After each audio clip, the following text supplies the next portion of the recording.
podcast pertenece a la red Podcast SN.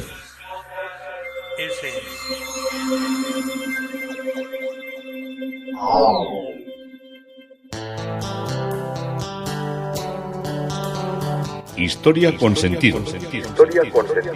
Un podcast realizado y presentado por Juan Carlos González.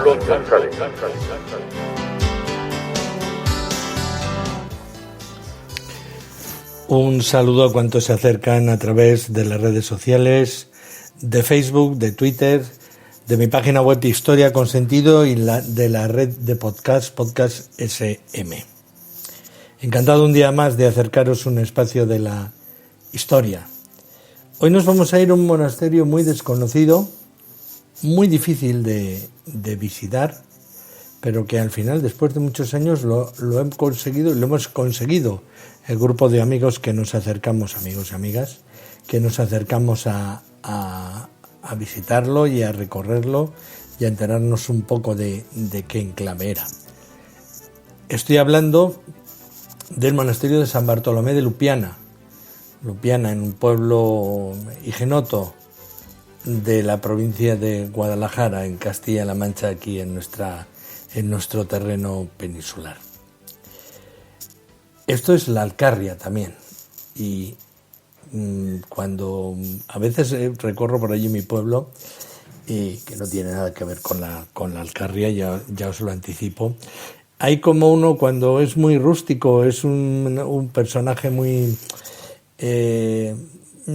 exactamente igual no se dice en tono despectivo, pero como si dijéramos, bueno, este ha venido del último enclave del mundo, pues antiguamente, bueno, ahora ya se podrá decir que viene de otra parte, porque todo se ha internacionalizado mucho, pero cuando yo era jovencillo, pues ya os dije que hasta que yo no tuve 14 años no vi la primera persona de color en un tren que pasaba de Portugal a Francia y que llevaba, pues me imagino que caboverdianos, esas cosas.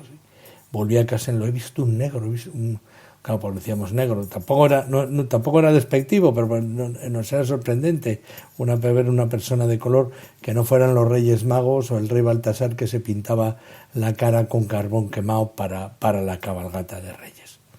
Así que cuando uno tenían que decirle que era un poco, como os digo, la palabra rústico, decían, pareces un mielero de la Alcarria. Y claro, mielero de la Alcarria, miel de la Alcarria. ¿Y quién es un mielero de la Alcarria? Pues eran unos señores que sobre todo aparecían a mediados de otoño, principios de invierno, que venían por el pueblo a vender la miel de la Alcarria. Y entonces pues llevaban un pantalón negro, un blusón grande, y llevaban colgada a la espalda a modo de... no es exactamente la palabra mochila, sino que era un cántaro muy grande de miel con una tapa de madera de color barro. Claro, el cántaro era de color barro, no tenía ninguna indicación ni tenía nada, y vendían miel directamente. O sea, tú bajabas con un bote o con un vaso grande con una tapa o como fuera, y te volcaban el contenido en tu recipiente y te cobraban pues unas cantidades módicas. Estamos hablando de los años, yo estoy hablando de esto de los años 60, 70, donde, bueno, yo no puedo decir que pasara hambre, pero desde luego lo que sí que no había en mi realidad era variedad. Si había un bote de miel que era como una especie de jarra alemana pequeñita, donde empecé a ver ya la miel en la tienda, pero normalmente se vendía la miel de temporada. Entonces la miel de la temporada la vendía el mielero de la Alcarria. Solían ir tocados también con una boina, pero claro, también allí en mi pueblo era muy, muy normal llevar boina. En mi pueblo se llamaban boinas más bien grandes. Los que eran de izquierdas, por decirlo de alguna manera, o partidarios en reivindicación territorial llevaban boinas más grandes, más estilo francés. Los que eran así muy carlistas, muy partidarios de otra idea bastante más de derechas, llevaban la boina pequeña. No podían llevar unos la boina grande y otros igualmente grande, sino que la llevaban pequeña. Y estos señores que venían de la Alcarria, que muchos no necesitaban no necesitaban boina, porque tenían mucho pelo, pues estos llevaban unas gorras como bastante normales. Y entonces yo sí que me acuerdo de haber ido, cuando iba miel de la Alcarria, por las aceras, y bajaban las vecinas de las casas y le compraban miel, que era, bueno, tengo un recuerdo que era de mucha calidad, pero como tampoco probaría tanta miel, pues me parecía todo que era de una calidad increíble. La Alcarria ahora es, para que os lo situéis un poco, está al noroeste de la noreste, he dicho noroeste, es noreste de la provincia de Madrid, en parte del territorio de lo que son las provincias de Guadalajara, de Cuenca y de Madrid, porque también hay una Alcarria madrileña que la gente no la ubica, pero que llega prácticamente hasta Arganda, prácticamente hasta Arganda, por detrás de Alcalá de Henares, y es un sitio también donde se produce miel, entre otras muchas cosas.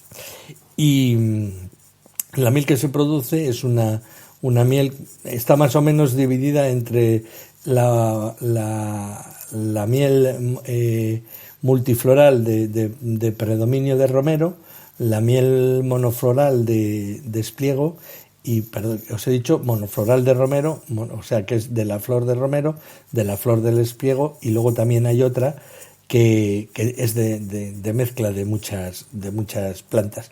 Entonces, una es más amarilla que otra es más densa, otra es más oscura, así se distinguen, ¿no? Y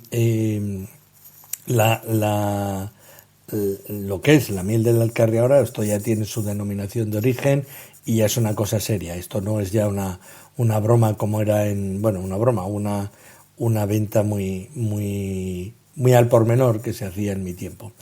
Y claro, yo estaba siempre, cuando oía eso, me parece un mielero de la Alcarria, y decía, bueno, como tampoco tenía idea de que iba a ir nunca por la Alcarria, pues en una de las circunstancias de mi vida aciaga, luego acabé viviendo en Guadalajara.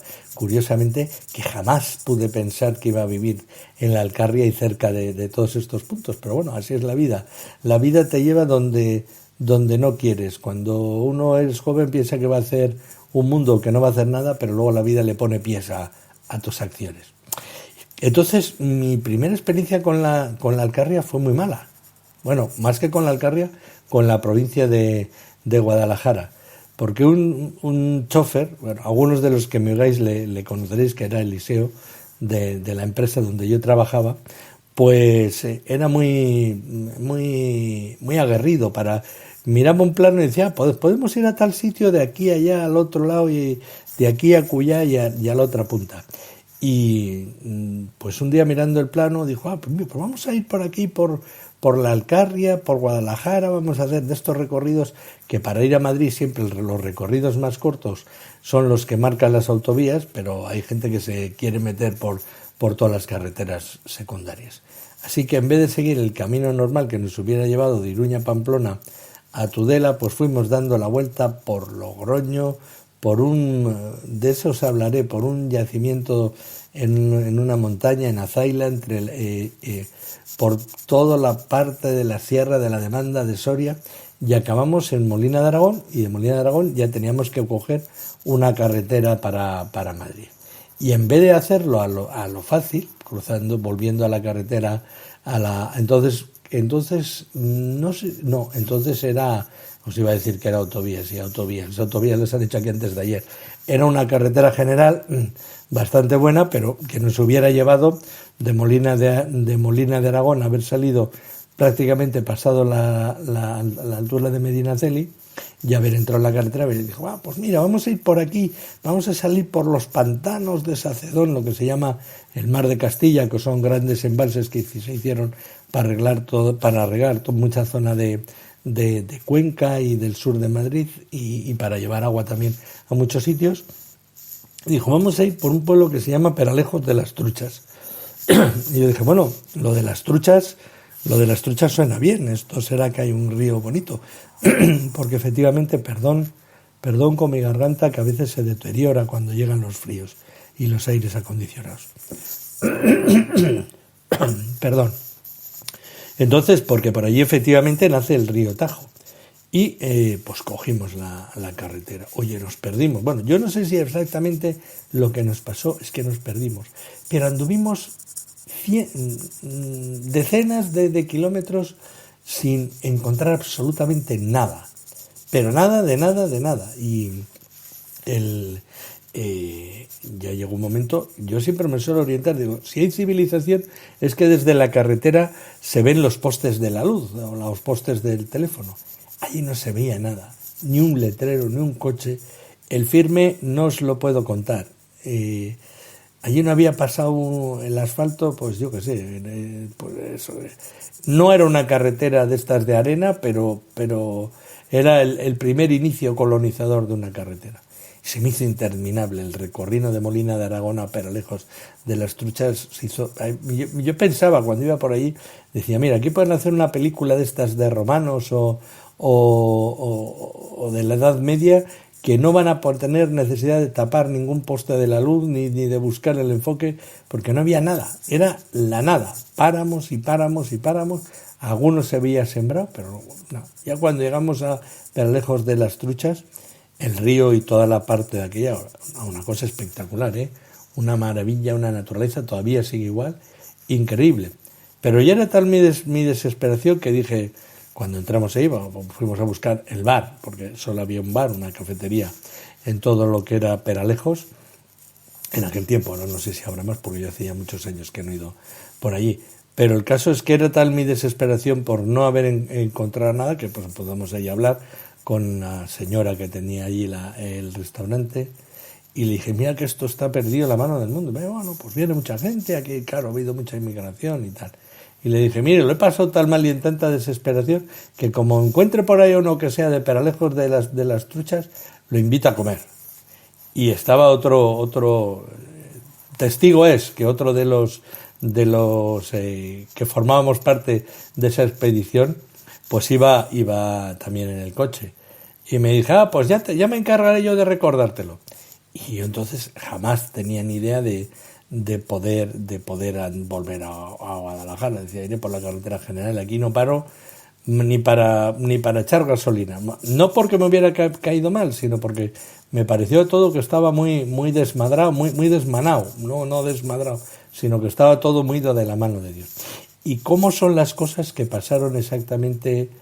Pues calculo que unos 12 años de haber prometido que si encontraba a una persona de Peralejos de las Truchas le invitaría a comer, cuando un día, estando por cuestiones de mi destino en un pueblo perdido de los pueblos negros de Guadalajara, trabajando allí, pues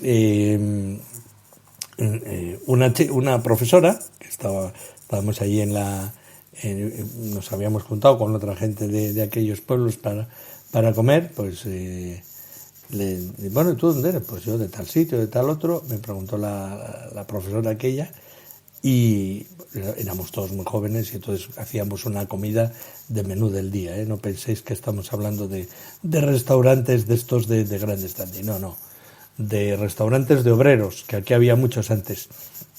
Y me dijo que es de Peralejos de las Truchas, y le dijo mi amigo Miguel, le dijo, pues este te va a invitar a comer porque prometió en Peralejos de las Truchas que a la primera persona que encontrara, porque si ahí no puede haber nadie, le decíamos al chofer, ¿te has inventado, Eliseo, que es lo de Peralejos de las Truchas? No, que existe, que yo fui una vez, que yo era chofer de una marquesa y fue una vez allí, le llevé a no sé quién y a no sé cuál, y sí que existe, y se comían truchas muy buenas. Claro, con el nombre no podíamos que comer truchas buenas. Y así me pasó, y así he ido saltando del mielero de la Alcarria, de la miel de la Alcarria, a Peralejos de las Truchas, y a tener que invitar a comer por haber hecho una promesa y haber dejado un testigo. ¿Y todo esto dónde nos lleva? Pues nos lleva a la Alcarria y nos lleva al monasterio de San Bartolomé de Lupiana, que es complicado de visitar, puesto que pertenece a un marqués, de estas cosas que parecen de un ensoñamiento, que pertenece a un marqués, y entonces, como es un bien de interés cultural, el Estado, para concederte las exenciones fiscales y las inversiones en obras que puedas hacer, te obliga a que por lo menos lo dejes visitar una vez en semana.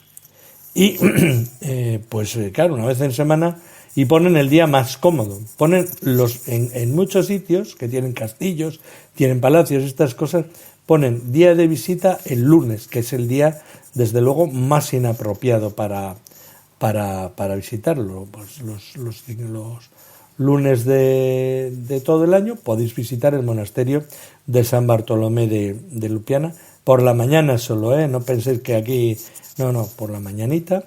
Y ya os digo, esto es un sitio donde hace mucho frío. Molina de Aragón suele marcar menos 20 grados centígrados bajo cero, y es una cosa que hay que armarse de mucho valor para visitar. Pero bueno, los que formamos parte de la Academia Andante, que somos personas aguerridas, y en especial uno de los mentores, que es José Elegido, dijo, pues vamos a ir a ver monasterio de Bartolomé de Lupiana y tal. Y dije, pues nos apuntamos todos.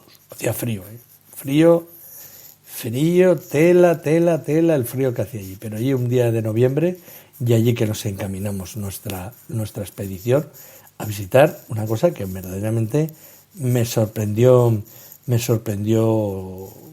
muy gratamente. Ya había un letrero en la puerta que ponía visita lunes de 9 a 14 horas exclusivamente. Todo se podía llegar bien, tampoco voy a decir que aquello, no, la carretera estrecha pero decente, las indicaciones, Lupiana, luego monasterio de Lupiana. ¿Y qué es el monasterio de Lupiana? Bueno, pues como digo, es una de las joyas desconocidas, y es un monasterio jerónimo que está situado en la localidad alcarreña de Lupiana, en la provincia castellana de Guadalajara, en la península. Y fue un monasterio propiamente dicho, cuya construcción comenzó, imaginaos lo que nos tenemos que ir hacia atrás, en el año 1374, sobre una ermita ya existente dedicada a San Bartolomé, que databa, por lo que se fija en las fechas, del año 1330. El edificio, que fue declarado monumento histórico artístico, perteneciente al Tesoro Artístico Nacional, mediante un decreto de aquella época, ya de 1931, es un bien de interés cultural, y por eso, aunque sea, como os he dicho antes, un día a la semana, se puede visitar. Bien, este monasterio fue la casa madre de la Orden de San Jerónimo. Cuando os hablo de la Orden de San Jerónimo, fue una de las órdenes más importantes de la península, eran los capellanes reales. La Orden de San Jerónimo, para que os hagáis una idea, era la que llevaba el ritmo y la vida religiosa del monasterio de San Lorenzo del Escorial. Ahí es nada, ese foco de poder mundial que fue el enclave del gobierno del mundo, del gobierno del gran imperio a partir de Felipe, y sobre todo en el momento álgido de Felipe II. Yo cuando a veces visito el Escorial, pues casi, claro, hay que saltar el tiempo, ¿no? Pero aquello sería como es ahora el Pentágono, donde se planteaban las batallas, qué había que conquistar, contra quién había que hacer la guerra, cómo se mantenían los derechos y la defensa de los intereses del imperio, quién se le concedían los títulos. Pues eso a nivel mundial, vamos, que lo puede hacer el Pentágono. En Rusia no sé cómo se llamará, ni en China, ni en todos estos sitios, pero bueno, aquí se llamaba en aquel momento la Secretaría del Monasterio del Escorial. Y la parte que era la eclesial era la que llevaban estos monjes jerónimos. Como os he dicho, esta era la casa madre de la Orden de San Jerónimo, fundada gracias a Pedro Fernández Pecha, que luego se denominará Fray Pedro de Guadalajara. Fray Pedro de Guadalajara porque él había nacido en Guadalajara en el año 1326 y muere en el monasterio de Guadalupe en el año 1402. Y fundó con Fernando Yáñez de Figueroa y un reducido número de eremitas retirados a la ermita de Nuestra Señora del Castañar, cerca de Toledo, la Orden de San Jerónimo, aprobada por el Papa Gregorio XI en el año 1373. Bueno, descendiente de una familia italiana en su origen, los Pezzi, fue hijo de Fernán Rodríguez de Pecha, o sea, lo castellanizaron, Pezzi lo pasaron a Pecha. Un destacado funcionario de la corte de Alfonso XI de Castilla. Alfonso XI de Castilla es conocido por el justiciero, que nació en Salamanca en 1311 y muere en Gibraltar en el año 1350, en todas estas escaramuzas y batallas que se dedicaban a la ocupación de territorios de Andalusíes, y fue rey de Castilla y fue el bisnieto de Alfonso X el Sabio. En 1319, este rey, como consecuencia de una campaña militar contra Granada, murieron los que eran sus tutores, Juan y Pedro de Molina, y había quedado María de Molina como única regente hasta su fallecimiento en el año 1321, y luego será él ya cuando se hace cargo de lo que es el poder. Bueno, ¿qué había pasado aquí? ¿Por qué organizan un monasterio y por qué tienen tanto interés? Pues había habido un personaje que se llamó Tomaso Uncio, Tomaso de Foligno, que vivió entre 1319 y 1377, era de Siena y tuvo una visión que le hizo entender, o al menos lo escribió, lo plasmó o informó de ello, que en tiempos de crisis como los que vivían en la Europa occidental y en la Iglesia, había llegado un momento en que el Espíritu Santo iba a descender sobre España, en donde un grupo de eremitas, algunos de ellos que iban a ir desde Italia, que iban a estar deseosos de imitar una vida ascética y retirada, parecido a lo que había hecho San Jerónimo, y que refundarían su orden, como lo anunciaba Santa Brígida en Suecia. Hubo un momento, pero claro, hay que entender esto. No sabemos si tuvieron verdaderamente visiones o si los historiadores de la Orden Jerónima tuvieron que tejer un sentido historicista para hacer valer sus intereses, su presencia como orden religiosa.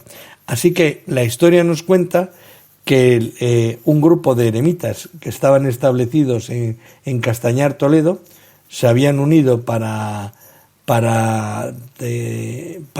habían renunciado a lo que eran sus prebendas eclesiásticos, porque algunos habían sido canónigos de Toledo, y comenzaron a preparar, entre los dos que os he citado, el fermento, o lo que iba a ser el origen de la vida monástica de los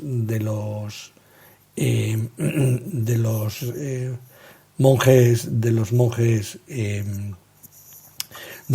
jerónimos. También en algún momento se incorporó el hermano menor de Pedro, Alfonso Fernández Pecha, que renunció al obispado de Jaén también para hacerse anacoreta, y en 1370, antes de la fundación de la nueva orden, el que iba a ser fundador marchó a Italia para encontrarse con Brígida de Sudetia, de quien fue su último confesor, y redactó parte de lo que serían, de un modo definitivo, sus revelaciones. Bueno, estudiados por las órdenes ya constituidas, y en especial por los terciarios franciscanos, que los acusaban de ser vegardos o beguinos, que no tuvieran profesor superior y que no se sometían a ninguna disciplina, pues en el año 1367, claro, las órdenes constituidas, si aparecía otra orden nueva, les fastidiaba el chollo. Lo que eran los donativos que daban, y toda la gente estaba en manos de Dios. Allí te morías, si llegabas a los 25 años ya eres un abuelo. Y claro, toda la gente decía, bueno, pues que recen por mí, que me entierren en un lugar santo, que me acompañen a morir. Y claro, esto que las otras órdenes, sobre todo los dominicos y los franciscanos y los agustinos, lo tenían todo controlado, y ¿qué vienen aquí estos tíos a montar una orden religiosa? Y encima muchos bien relacionados con Italia, nos vienen a quitar el pan. Y dice, bueno, el pan podía haber más pan y se lo podían repartir, pero no querían. Entonces, se instalan aquí en San Bartolomé y proceden a lo que sería la fundación de una nueva comunidad. Y para solicitar la aprobación papal, Pedro Fernández Pecha marchó con Pedro Román a Aviñón, que era donde estaba Gregorio XI, que les dio su aprobación mediante una bula del 15 de octubre de 1373, fijándoles como constitución y forma de vida la regla de la Orden de San Agustín, según la observancia que había en el monasterio eremítico de Santa María del Santo Sepulcro de Florencia. Ya veis cómo se nos junta aquí Florencia y todas estas cosas. Sí, cuando yo os digo que la historia es una red donde todo está unido, es que así hay que entenderlo y así hay que vivirlo. De regreso a España en el año 1374, fijaros en la antigüedad de que estamos hablando, se convirtió en el su primer prior del monasterio de San Bartolomé de Lupiana y el primero de la nueva orden, aunque nunca llegó a ordenarse sacerdote, y permaneció poco tiempo en Lupiana, pues inmediatamente marchó a Toledo para fundar el monasterio de Nuestra Señora de Sisla.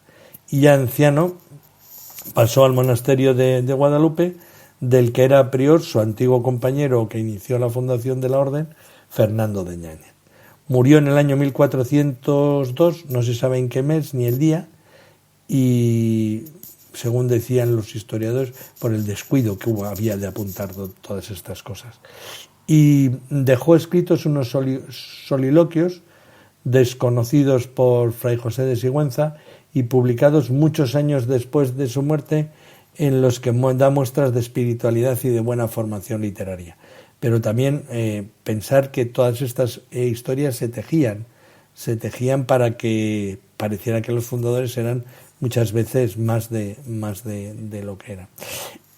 Si algún día vais a Sevilla, que seguro muchos vais, en el Museo de Bellas Artes de Sevilla está una obra muy buena de Juan de Valdés Leal, que es Pedro Fernández Pecha pintado por él.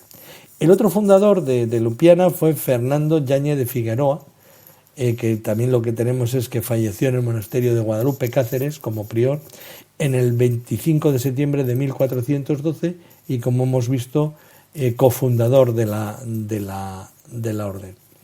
Este era hijo de Juan Fernández de Sotomayor, había nacido en Cáceres, de un influyente personaje de la corte de Alfonso XI, y fue un poco el que le dio en gran parte los contactos con lo que era la realeza y con lo que era el mundo aristocrático, que tanto apoyarían luego a estos monasterios de los Jerónimos y la Casa Real, que los convirtió en sus capellanes. En el año 1389, con 30 monjes de Lupiana, marchó a Guadalupe para tomar posesión del monasterio y de su señorío, que había sido entregado por el rey Juan I a la orden de San Jerónimo. Esta parte era una parte que se les daba también a las órdenes religiosas porque era una zona de fricción con el reino de Portugal. Esto está relativamente cerca del ámbito de influencia de Portugal. Había sido un enclave geográfico muy disputado con los andalusíes, y entonces el rey Juan I se lo concede a la orden de San Jerónimo. Y a diferencia de otros cenobios de la corte, Guadalupe era un monasterio rico, era cabeza de un señorío temporal con numerosas propiedades y rentas, alejado de todo lo que era el ideal de la vida anacoreta con la que se habían iniciado la orden. También era centro de peregrinaciones, estaba dentro de una población, y lo que pretendían era los monjes que fundaron el monasterio ya dentro del pueblo y no en un lugar apartado como lo habían hecho en Lupiana, pues era estar en pleno contacto con lo que era, como si fueran prácticamente al final, aunque eran monjes, pero como si fueran una orden mendicante más. Todo esto lo organiza de una manera brillante, y el poder pasará, aunque siempre se reconocerá como en su inicio el monasterio de Lupiana, la influencia pasará luego al monasterio de Guadalupe, y luego ya pasará de una manera definitiva a lo que es el enclave del Escorial. Bueno, hay dentro de la construcción, por fuera, claro, uno no se la imagina porque está rodeada de grandes árboles, y el exterior tiene una portada con un dintel triangular. Bueno, es una cosa que dices bien, pero claro, se ve que allí ha habido reformas que cada uno que ha pasado ha ido machacando lo del anterior, y no, claro, has visto las fotos antes de ir, ¿no?, de internet, pero no te haces una idea de lo que es lo dimensionado de todo lo que hay allí. Hay que empezar por el claustro de los Santos, que es el primer claustro del cual, bueno, ahora os lo voy a explicar, que estaba situado al sur de la primitiva ermita de San Bartolomé, y recibió el nombre de claustro de los Santos porque servía de enterramiento a los monjes. Fue levantado en 1463 por orden del arzobispo Alfonso Carrillo de Acuña, en tiempos del prior Fray Alonso de Oropesa, y constaba, según la explicación, de 70 por 11 pies, con 12 capillas repartidas en el piso bajo, y solo contó con 3 bandas para permitir una mayor iluminación.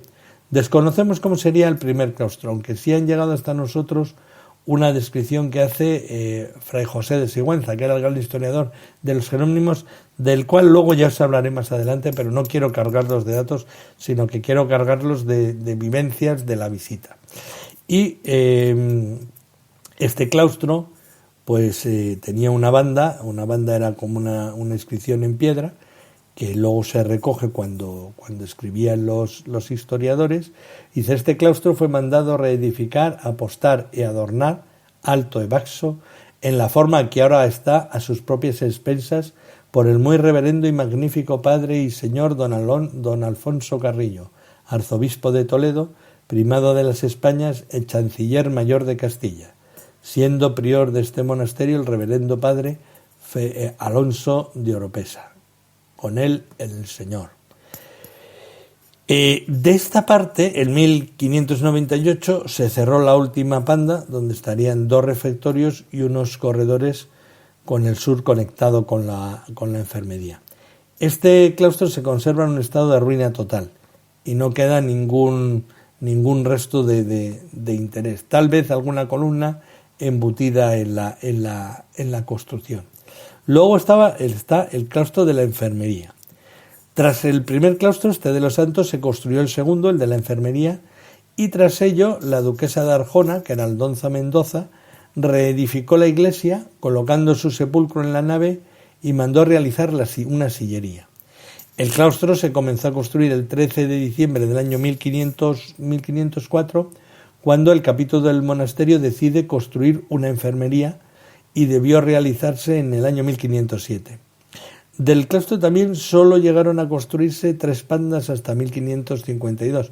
Cuando os hablo de 3 pandas es 3 lados. Los claustros normalmente son cuadrados, pero a veces no se terminaban de construir. Y aquí probablemente la parte que no se construía siempre era la que daba al norte y la que en invierno se llenaba de nieve. Aparte que las otras eran las que más luz tenían. Entendéis un poco que la ubicación geográfica marcaba cómo era el contenido arquitectónico de la construcción. Y esta debió de como os he dicho,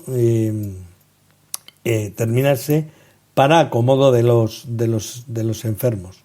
Y el claustro fue embutido luego por posteriores construcciones y estructuras de ladrillo, lo que ha provocado que sea un absoluto desconocido entre los historiadores del arte del Renacimiento español. El claustro presenta unos capiteles muy semejantes a los que hay en el Palacio de Cogolludo y en el convento de San Antonio de Mondéjar, por lo que probablemente se piensa que fue ejecutado por Lorenzo Vázquez de Segovia.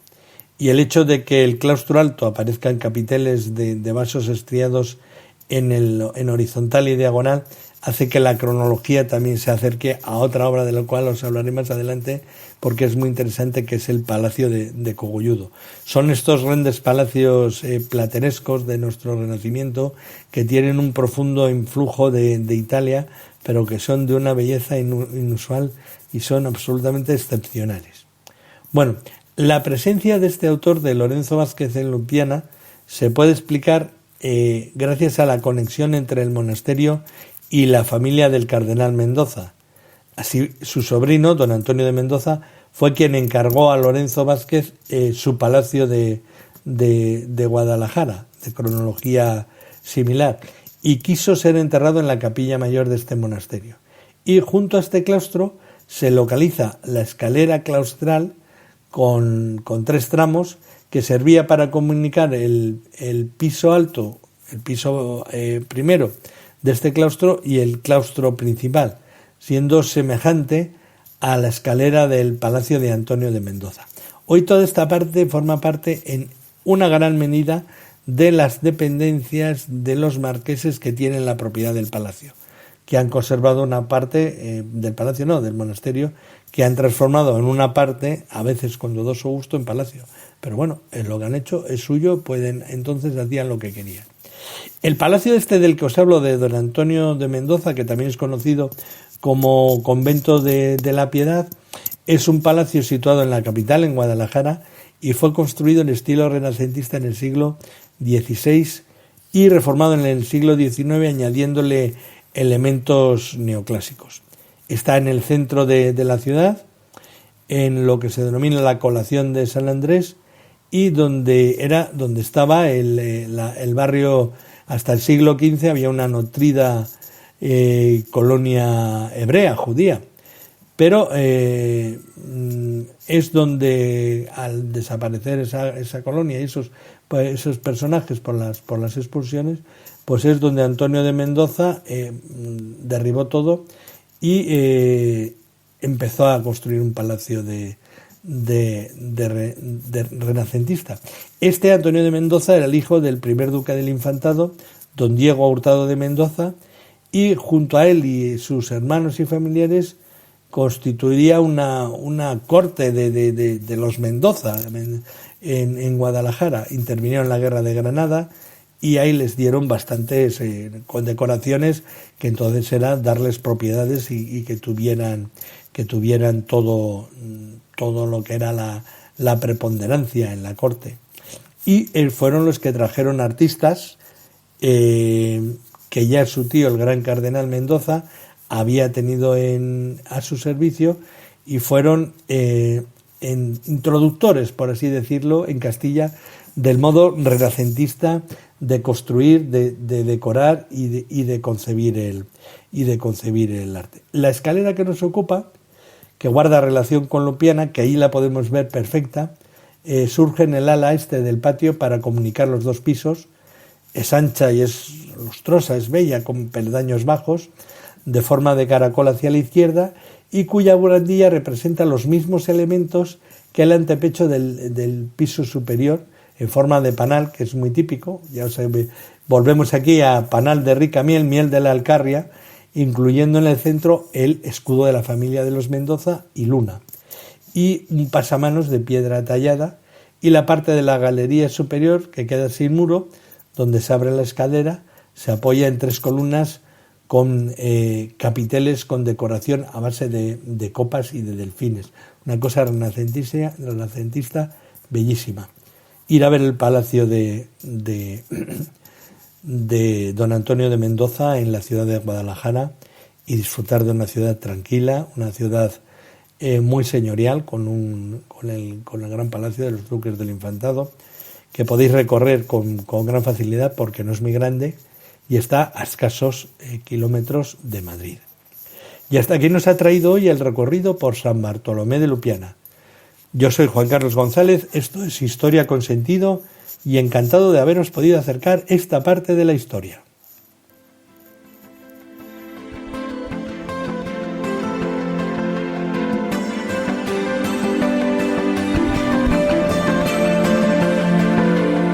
Hasta aquí un episodio más de Historia con Sentido. El podcast que te habla de historias de la historia, sucesos, eventos, como si el ayer fuera hoy. Síguenos a través de iTunes, Spreaker o iVoox. Contacta con nosotros por correo electrónico escribiendo a podcast@historiaconsentido.com. Nuestra web www.historiaconsentido.com. Y en Twitter nos encontrarás como @historiasentido. Este podcast pertenece a la red Podcast SMM.